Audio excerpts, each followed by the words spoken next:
વિદ્યાર્થી મિત્રો, પ્રકરણ 1 વાસ્તવિક સંખ્યાઓમાં સ્વાધ્યાય 1.2નો આપણે અભ્યાસ કરીએ છીએ. પહેલો દાખલો આપણે આગળના લેક્ચરમાં પૂરો કર્યો. હવે આપણે બીજો દાખલો ઉકેલવાનો પ્રયત્ન કરીએ. દાખલાની રકમ આ પ્રમાણે છે. નીચે આપેલ પૂર્ણાંકોની જોડીના ગુસ્સા અને લસા શોધો. અને વધારામાં એ પણ સાબિત કરવાનું છે કે ગુસ્સા ગુણ્યા લસા બરાબર બંને પૂર્ણાંકોનો ગુણાકાર. હવે આમાં પહેલો દાખલો જોઈએ. અગાઉ પણ આપણે ચર્ચા કરી છે કે ગુસ્સા અને લસા બે કે બેથી વધારે સંખ્યાઓના શોધી શકાય છે. આપણી પાસે પહેલા દાખલાની રકમમાં 26 અને 91 આ બે સંખ્યાઓ છે. આપણે એને અવયવ વૃક્ષની મદદથી એને અવિભાજ્ય અવયવોના ગુણાકારના સ્વરૂપમાં એને બતાવવાનો પ્રયત્ન કરીએ. 26 છે, આનો જે એકમનો અંક છે એ 6 છે, એટલે તમે એને 2 વડે ભાગી શકશો. બરાબર? એટલે 13 દુ 26. આ બંને આંકડાઓ અવિભાજ્ય છે, આગળ કોઈ ભાગ ચાલતો નથી, એટલે આનું અવયવ વૃક્ષ છે એ નાનકડું બનશે. એવી રીતે 91 છે, એને પણ તમે 7 વડે ભાગી શકો છો. 13 સત્તા 91, એટલે આ પ્રમાણે બંને એની પણ અવિભાજ્ય સંખ્યાઓ મળી. તો 26 અને 91 એનો લસા 182 મળ્યો. કેવી રીતે? આપણે આમાંથી લસા શોધવાનું જ્યારે કરીએ છીએ ત્યારે જે અવયવની મોટામાં મોટી ઘાતાંક હોય એવો અવયવ આપણે લેવાનો છે. તો અહીં 2 લઈ લીધા. એવી રીતે 7 છે, 13 બેયમાં કોમન છે, બેયની ઘાતાંક 1 1 છે, એટલે એમાંથી 1 લેવાનો હોય, એટલે 13. તો આને ગુણાકારના સ્વરૂપમાં તમે લખો તો એનો ગુણાકાર 182 આવ્યો, એટલે લસા એ પ્રમાણે મળ્યો. ગુસા, તો ગુસામાં આમાં કોમન અવયવ કયો છે?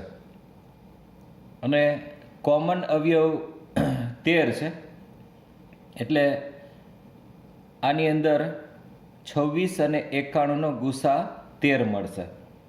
બરાબર? હવે લસા અને ગુસા એ બંનેનો આપણે ગુણાકાર કરીએ તો 182 ગુણ્યા 13 એટલે 2366 મળ્યા.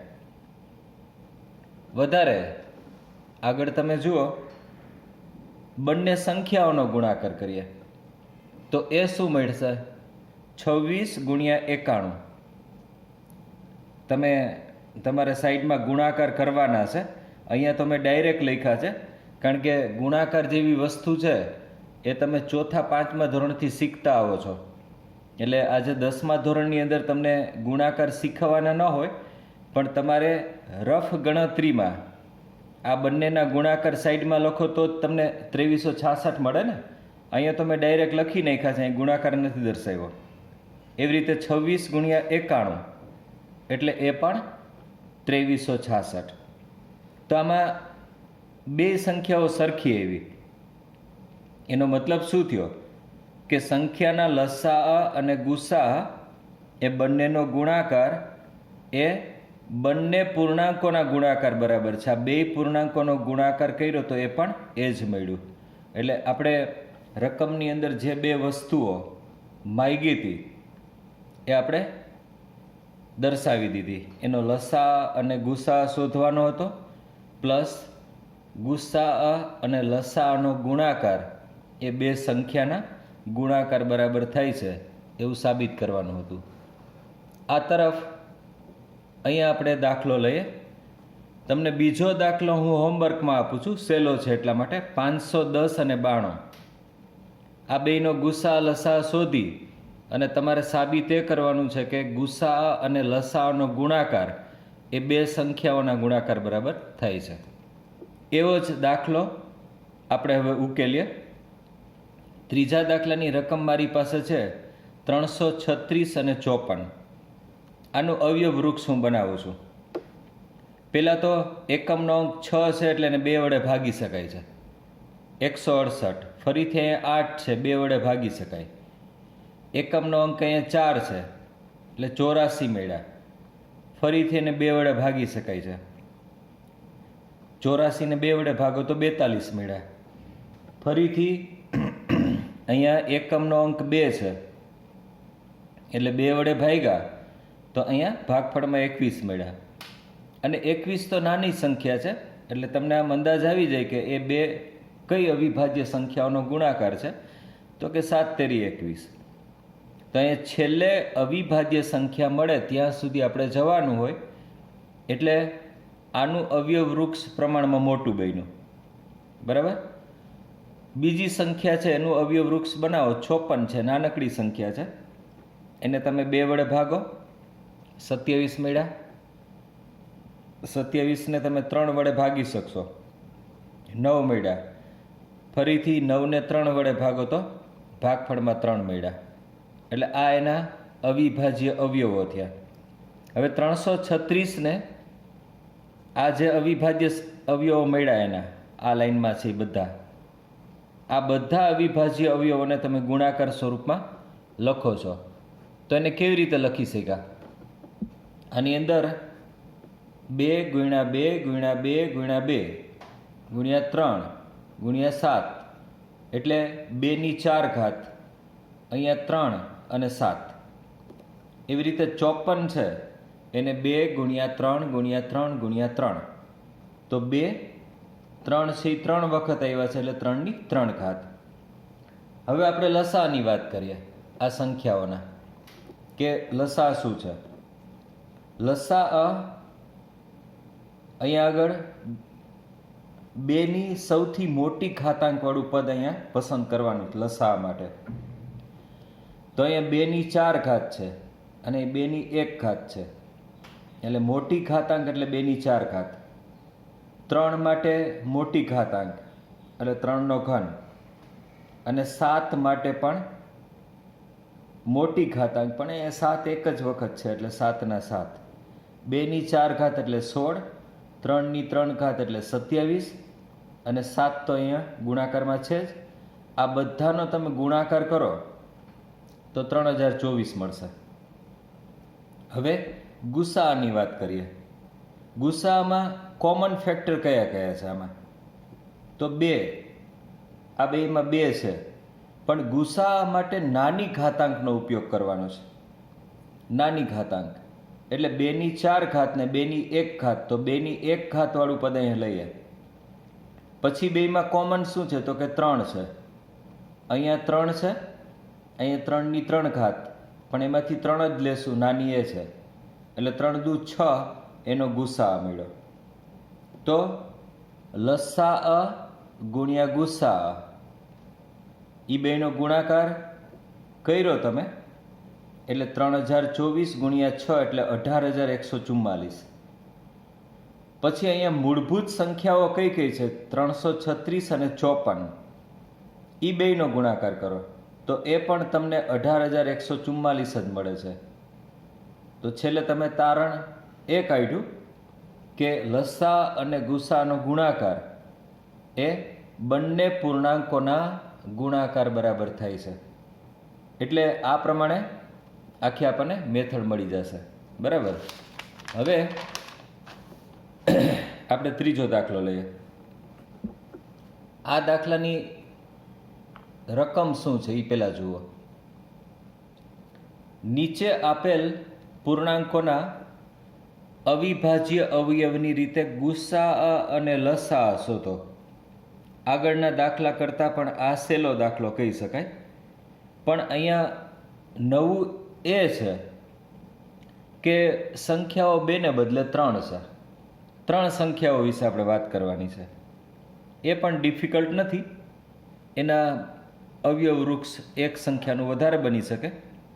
પહેલી સંખ્યા અહીંયા 12 છે, તો 12ના તો અવિભાજ્ય અવયવ તમને સરળતાથી બનાવતા આવડે જ. નાની નાની સંખ્યાઓ જ છે આ દાખલામાં. 2 વડે ભાગ્યા પહેલાં અહીંયા 6 મળ્યા, ફરીથી 2 વડે ભાગો એટલે અહીંયા 3 મળશે. એવી રીતે 15નું અવયવ વૃક્ષ બનાવો. આને તમે 3 વડે ભાગ્યા એટલે 5 મળ્યા. 21ને તમે 3 વડે ભાગો 7 મળ્યા. એટલે આ જે 12 છે એને તમે અવિભાજ્ય અવયવના ગુણાકારના સ્વરૂપમાં લખો તો 2 દુ 4 એટલે 2નો વર્ગ ગુણ્યા 3 અને 15 છે એ 3 પંચા 15, 21 છે 7 તેરી 21, બરાબર. હવે એનો ગુસાઅ આપણે શોધીએ. પહેલાં તો આ 3 સંખ્યાઓનો, તો આ ત્રણેયમાં કોમન શું છે? આમાં, આમાં અને આમાં કોમન અવયવ 3 છે, બરાબર. બાકી 2 નથી એકેયમાં, 7 નથી બધામાં, 5 નથી, એટલે ફક્ત 3 છે. અને એમાંય 3ની નાની ઘાતાંકવાળું પદ કયું છે? એટલે અહીંયા 1 ઘાત, અહીંયા 1 ઘાત, અહીંયા પણ 1 ઘાત, તો 3ની 1 ઘાત એટલે 3 જ છે. લસાઅ શું મળે છે? લસામાં દરેક અવયવ લઈ લેવાના, પણ મોટી ઘાતાંકવાળો પસંદ કરવાનો. 2ની 2 ઘાત એ લઈ લીધા. આમાં 2ની 2 ઘાત બીજે છે જ નહીં. 3 છે તો 3ની મહત્તમ ઘાત 1 જ છે, એટલે 3ના 3. 5 લઈ લીધા, 7 લઈ લીધા. આના બધાનો તમે ગુણાકાર કરશો તો 420 મળશે. છેલ્લા દાખલા છે મિત્રો. બીજો દાખલો આપણે ગણીએ. 17, 23 અને 29. તમે એક રીતે વિચારો ને તો આ સંખ્યાઓ અવિભાજ્ય છે. દેખીતા જ તમને એવું લાગે કે આના કોઈ બીજા અવયવ નથી એક સિવાયના, તો આમાં કંઈ અવયવ વૃક્ષ બનાવવાની જરૂર ના પડે. અવયવ વૃક્ષ તો આપણી સરળતા માટે છે. જ્યાં જરૂર લાગે ત્યાં તમારે બનાવવાનું હોય છે. તો આ 17 છે એને 17 એકુ 17, 23 તો 23 એકુ 23 અને 29 એટલે 29 એકુ 29.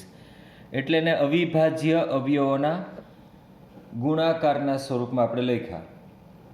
તો આ ત્રણેય સંખ્યાઓનો લસાઅ તમે મેળવો તો લસાઅ છે આમાંથી 17, 23 અને 29. આ બધાનો તમે ગુણાકાર કરો તો 11,339 મળે. અને ગુસાઅ આમાં કોમન 1 છે બધામાં, બીજું જ કંઈ છે નહીં. એટલે આ સંખ્યાઓનો ગુસા 1 છે. તો દાખલાઓ લસા અને ગુસા મેળવવાના ખૂબ સહેલા છે. પ્રેક્ટિસ કરવી ખૂબ આવશ્યક છે. ચોથો દાખલો. ચોથા દાખલામાં અમુક વસ્તુ આપણને આપી દીધી છે. હું જ્યારે તમને પેલું સૂત્ર સમજાવતો હતો કે લસાઅ ગુણ્યા ગુસાઅ બરાબર બંને પૂર્ણાંકોનો ગુણાકાર, એમાંથી કોઈ પણ 3 વસ્તુ આપેલી હોય તો તમને ચોથી મળે આ સૂત્રમાં. એ પ્રકારનો આ દાખલો છે. આની અંદર ચોથા દાખલામાં બે સંખ્યાઓનો ગુસાઅ મને આપી દીધો છે, 306 અને 657. આ બે સંખ્યાઓનો ગુણાકાર 9 છે. ગુસાઅ 9 છે, સોરી, ગુસાઅ 9 છે. એટલે આની અંદર લસાઅ આપણે શોધવાનો છે. તો આ આપણું સૂત્ર છે, લસાઅ ગુણ્યા ગુસાઅ બરાબર એ બે સંખ્યાઓનો ગુણાકાર. તમને આની અંદર 3 વસ્તુ આપણી પાસે ક્લિયર છે. બે સંખ્યાઓ છે, આ એ છે ને આ બી છે, અને વધારામાં ગુસાઅ 9 છે. એટલે આ સૂત્રમાં મૂકવા માટેની 3 વસ્તુ આપણી પાસે છે. આમાં શોધવો છે લસાઅ. એટલે આ સૂત્રની અંદર લસા અને તમે સૂત્રનો કરતા બનાવો. આને આ સૂત્રમાં ગુસાઅ છે એને આપણે આના છેદમાં જવા દઈએ, બરાબર. એટલે છેદમાં ગુસાઅને જવા દીધો તો આપણું સૂત્ર એ ગુણ્યા બી છેદમાં ગુસા ઓફ એ એન્ડ બી. એ એટલે 306, બી એટલે 657 અને ગુસા શું છે તો કે 9.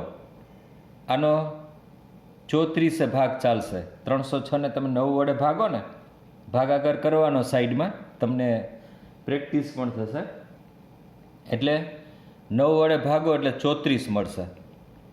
તો 34 ગુણ્યા 657 આ બંનેનો તમે ગુણાકાર કરો તો 22,338 મળશે. એટલે એ અને બી આ બંને સંખ્યાઓનો લસા 22,338 છે. બરાબર. હવે આપણે પાંચમો દાખલો કરીએ. પાંચમો દાખલો છે થોડો લોજિકલ દાખલો છે. બરાબર. એમાં આપણે થોડી બુદ્ધિ કસવી પડશે, પણ દાખલો ખૂબ સરસ છે. એમાં એણે એવું કીધું કે કોઈક પ્રાકૃતિક સંખ્યા n માટે 6 ની n ઘાતનો અંતિમ અંક શૂન્ય થાય કે નહીં ચકાસો. જો 6 એક સંખ્યા છે, બરાબર, માની લ્યો હું તમને એ સમજાવવા માગું છું કે 6 છે, 6 ની 1 ઘાત લઈએ તો એ 6 જ થવાના. 6 નો વર્ગ લ્યો તો 36 થાય. 6 ની 3 ઘાત લ્યો તો 216 થાય. આવી રીતે તમારે આગળ આગળ ચાલવાનું છે. n શું છે એ ખબર નથી. n તમે અનલિમિટેડ લઈ શકો. બરાબર. તો એણે એવું કીધું છે કે તમે કોઈ પણ n લ્યો અને આ જે સાદુરૂપ પડે એ બધામાં 6 જ આવ્યા. જો એકમનો અંક, હું નથી કહેતો કે 6 જ આવી શકે, હજી આગળ તમે ચાલો તો બીજા ઘણા આંકડાઓ પણ મળી શકે. એટલે આની અંદર એવું કીધું છે કે એકમનો અંક ક્યારેય શૂન્ય આવી શકે એવું પૂછ્યું છે આમાં. તો આપણે એના માટે ચકાસણી કરીએ. આમાં એવું કીધું કે કોઈ પ્રાકૃતિક સંખ્યાનો અંતિમ અંક 0 હોય તો તે સંખ્યા 5 તેમજ 2 વડે વિભાજ્ય હોય. હકીકતમાં જો દાખલા તરીકે હું 20 લઉં, 50 લઉં, 170 લો, આ ત્રણેયનો એકમનો અંક શું છે? 0. તો આ સંખ્યાને તમે 2 વડે ભાગી શકો ને 5 વડે ભાગી શકો. આ 50 છે એનો એકમનો અંક 0 છે, એટલે એ સંખ્યાને પણ 2 વડે ભાગી શકાય અને 5 વડે પણ ભાગી શકાય. આ સિવાય આ 170 છે એનો એકમનો અંક 0 છે, બરાબર ને, એટલે એને 5 અને 2 વડે ભાગી શકાય. એટલે જેનો એકમનો અંક એટલે અંતિમ અંક 0 હોય તો એ સંખ્યા 5 તેમજ 2 વડે વિભાજ્ય હોય. આ નક્કી છે. એટલે કે અંતિમ અંક 0 હોય તેવી સંખ્યાના અવિભાજ્ય અવયવીકરણમાં 5 અને 2 તો આવે છે. આ 100%ની વાત છે. આના તમે 20ના અવયવ પાડવા જાઓ, તમે 20ના અવયવો, તો 20ના અવયવો કયા કયા થાય? 20ના અવયવના સ્વરૂપમાં હું લખું તો 2 ગુણ્યા 2 ગુણ્યા 5. તો એના અવયવીકરણમાં 2 અને 5 તો આવે જ, ડેફિનેટલી આવે. એટલે આ આપણી પાસે પક્ષ છે કે આમાં તો આવું થવું જ જોઈએ. જો એકમનો અંક તમારે 0 હોય તો 5 અને 2 તો એના અવયવ થવા જ જોઈએ. હવે 6ની આપણે વાત કરીએ, 6ની n ઘાતની. બરાબર. અહીંયા આપણે એના વિશે જ ચર્ચા કરીએ છીએ કે 6ની n ઘાત આપણે કરીએ તો એનો અંતિમ અંક 0 થાય કે નહીં ક્યારે. 6ની n ઘાત, 6ના અવયવ પાડો તો 2 તેરી 6, એની n ઘાત એટલે 2ની n ઘાત ને 3ની n ઘાત. આના સિવાય એના કોઈ બીજા અવયવ નથી. 6ના અવિભાજ્ય અવયવીકરણમાં 2 અને 3 જ આવે. બરાબર.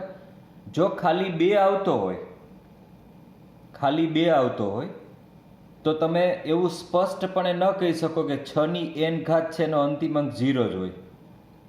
કારણ કે 2 વડે વિભાજ્ય કઈ કઈ સંખ્યા હોય જેનો અંતિમ આંકડો 0 હોય? 2, 4, 6, 8 એ બધા 2 વડે વિભાજ્ય હોય.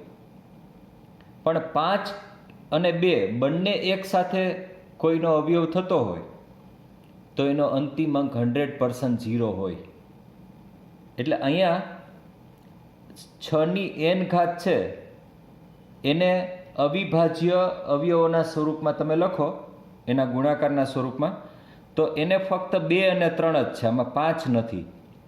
એનો મતલબ એવો થયો કે 6n છે એનું તમે સાદુરૂપ આપો તો એનો અંતિમ અંક ક્યારેય પણ 0 ન આવે. એટલે એ વસ્તુ અહીંયા દર્શાવે છે કે 6n ને 2 અને 3 એમ ફક્ત 2 જ અવિભાજ્ય અવયવો છે. આમ 6n ના અવિભાજ્ય અવયવીકરણમાં 5નો સમાવેશ થતો ન હોવાથી કોઈ પણ પ્રાકૃતિક સંખ્યા n માટે અહીંયા તમે 6n એટલે n કોઈ પણ ઘાતાંક લ્યો તો એનો અંતિમ અંક 0 ન જ થાય.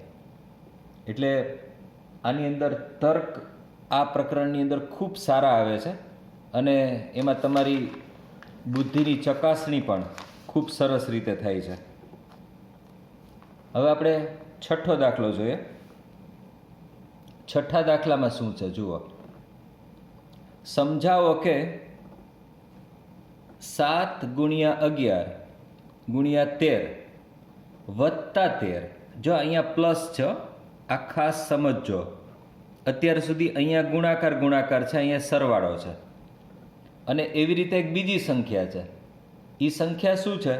7 × 6 × 5 × 4 × 3 × 2 × 1 વત્તા 5, અહીંયા પ્લસ છે, બાકી બધા ગુણાકાર છે. એ શા માટે વિભાજ્ય સંખ્યાઓ છે? હવે એ તો એનું સાદુરૂપ આપીએ ને તો આપણને વિશેષ ખ્યાલ આવે. તમારે અલગ અલગ રીતે બંને સંખ્યાઓ વિશે એવું કહેવાનું છે કે આ સંખ્યાઓ વિભાજ્ય સંખ્યાઓ છે, એને કોઈક સંખ્યા વડે ભાગી શકાય છે. મિત્રો, એક અને સંખ્યા પોતે એના સિવાયના કોઈ પણ એને અવિભાજ્ય અવયવો હોય તો એ સંખ્યા વિભાજ્ય છે એવું તમે ચોક્કસપણે કહી શકો. આપણે સાબિતી કરવું છે તો એ સંખ્યા, પહેલી સંખ્યા આપણે લીધી, તો જો આ સંખ્યાની અંદર પદ 2 જ છે, ફક્ત આ પહેલું પદ થયું અને આ બીજું પદ, કારણ કે આ બધું ગુણાકારના સ્વરૂપમાં આવ્યું ને, તો આ સંખ્યા જ છે એક પ્રકારની. તમે સાદુરૂપ આપો ને તો 7 × 11 × 13 કરો, એમાં 13 ઉમેરી દો તો એક સંખ્યા જ આવી જાય, પણ એને આમ છૂટી છૂટી લખ્યું છે ખાલી આપણી બુદ્ધિની ચકાસણી માટે. એટલે આ સંખ્યાને 2 પદમાં બદલેલી છે, બીજું કંઈ કર્યું નથી અહીંયા. તો 2 પદની અંદર કોમન શું છે? તો કે 13 કોમન છે. આમાંથી 13 કોમન કાઢી લીધા, તો પહેલા પદમાંથી બાકી શું રહ્યું? તો કે 7 × 11, અહીંથી 7 × 11, અહીંથી 13 બહાર નીકળી ગયો એટલે ત્યાં 1 બચ્યો. હવે સાદુરૂપ આગળ વધારીએ. આ 13 ના 13, 11 × 7 = 77 વત્તા 1, એટલે આ 13, 77 ને 1 = 78, બરાબર? એટલે આ 13, 78 ને 2 વડે ભાગી શકાય એટલે 2 × 39. આ 13, 2 ના 2 અને 39 એટલે 13 તેરી 39, એટલે આ 2, આ 3 અને 13 2 વખત આવ્યો એટલે 13નો વર્ગ. આમ આપેલ સંખ્યા ને ભિન્ન અવિભાજ્ય સંખ્યાઓના ગુણાકાર તરીકે દર્શાવી શકાય છે. આની અંદર જે અવિભાજ્ય અવયવો મળ્યા કે જે સંખ્યાને પ્રેઝન્ટ કરે છે એ એક અને સંખ્યા પોતે એના સિવાયના છે, એટલે એ સંખ્યા 100% વિભાજ્ય હોય, તેથી તે સંખ્યા વિભાજ્ય છે. આવું જ આપણે બીજી સંખ્યા માટે સાબિત કરવાનું છે. બીજી સંખ્યા પણ તમને આમ લાંબી લાગે છે, પણ એ સંખ્યામાં કાંઈ છે નહીં. આ સંખ્યા પણ 2 પદમાં છે. જુઓ, આ એક પદ આખું સળંગે સળંગ, એટલે કન્ફ્યુઝન તમને ત્યાં જ થતું હોય કે આ સંખ્યા થોડી કહેવાય, પણ આ બધાનો ગુણાકાર વત્તા 5 કરો અને જે સંખ્યાઓ મળે તમને, બરાબર, એ સંખ્યા છે એ જ આ છે, પણ એને કંઈક અલગ સ્વરૂપમાં બતાવી છે. કોઈ પણ સંખ્યાને કેમ તમે અલગ અલગ સ્વરૂપમાં બતાવી શકો? માની લો કે હું 5 લખું, એને બદલે 2 + 3 લખું, હાલો, તો તમે એને 5 જ કહી શકશો. 5ને મેં 2 ભાગમાં વહેંચ્યા છે, ખરેખર તો એ 5 જ છે. એટલે એ પ્રકારે આ સંખ્યાને લખેલી છે. હવે આ બંને પદમાં કોમન શું છે? તો કે 5. અહીંયા 5 છે, અહીંયા પણ 5 છે. એટલે એમાંથી 5 કોમન લીધા. કોમન લીધા એટલે અહીંયા શું થયું? બાકી બચ્યું 7 ગુણ્યા 6 ગુણ્યા 4. આ 5 નીકળી ગયા એટલે 4 વધશે અહીંયા. આ 3, 2 અને 1 અહીંથી વધ્યા 1. બરાબર, 5 કોમન કાઢ્યા એટલે ત્યાં 1 બચ્યા. હવે આ 5 ફરીથી આનું તમારે સાદું રૂપ આપવાનું છે આમાં. હવે સાદું રૂપ આપ્યું તમે તો 1008 મળ્યા. 1008. આ બે પદ છે એ મેં અલગ અલગ રીતે દર્શાવ્યા છે. પહેલાં હતું એ બરાબર જ હતું, પણ એને તમે આ એક પદને બીજું પદ એ સ્વરૂપમાં લખ્યું છે. એટલે આનો તમે ગુણાકાર કરો તો 1008 મળશે વત્તા 1. આ 5ના 5, 5 1008 વત્તા 1 એટલે 1009. 1009 છે એ અવિભાજ્ય સંખ્યા છે, એને કોઈ બીજી સંખ્યા વડે ભાગી શકાતું નથી. એટલે અહીંયા આ જ સંખ્યાને તમે એક ગુણાકાર સ્વરૂપમાં જ લખી શક્યા. તો આ સંખ્યાને તમે ભિન્ન અવિભાજ્ય સંખ્યાઓના ગુણાકાર તરીકે દર્શાવી શક્યા. એનો મતલબ એવો નીકળે કે એ સંખ્યા સંપૂર્ણપણે વિભાજ્ય છે. આ એની સાબિતી છે. મિત્રો, 29 તારીખના પ્રકરણ 1 અને પ્રકરણ 15 એમની એકમ કસોટી થવા જઈ રહી છે. તમને મેં 15મું પ્રકરણ તો અગાઉ સમજાવી દીધું છે. પ્રકરણ 1 છે એ અડધું પૂરું થઈ ગયું આપણું. બીજા તમે આની અંદરથી ઉદાહરણના દાખલા પણ ખાસ કરજો. બીજા ટૂંકા સવાલો ટેક્સ્ટ બુકમાં આવતા હોય. હું તમને એક પ્રેક્ટિસ પેજ પણ છેલ્લે આમાં મૂકવાનો છું. એમાંથી પણ પ્રેક્ટિસ થશે તમારા માટે. એટલે પરીક્ષાની તૈયારી માટે તમે બધા ખૂબ મહેનત કરજો. તમારી એસએસસી બોર્ડમાં સૌપ્રથમ પરીક્ષા આપણું ગુજરાત બોર્ડ લેવા જઈ રહ્યું છે, તો તમે એમાં સારું પરફોર્મન્સ કરજો. આ પરીક્ષા તમારે ઘરે બેસીને જ આપવાની છે. એટલે એમાં કંઈ પણ નવા દાખલાઓ હોય તો તમારે જાતે જ ગણવા પડશે, બરાબર. અને એનો ચોપડો છે એ તમારા પેરેન્ટ અથવા તો તમે જાતે સ્કૂલ ઉપર પહોંચાડશો એવું કંઈક આયોજન છે. એના વિશેની વિશેષ સૂચનાઓ પણ તમને વિડીયો દ્વારા મળશે. એટલે એને તમે બધા ફોલો કરતા રહેજો. ફરીથી આપણે આવતીકાલે એક નવા વિડીયો સાથે મળશું. આવજો મિત્રો.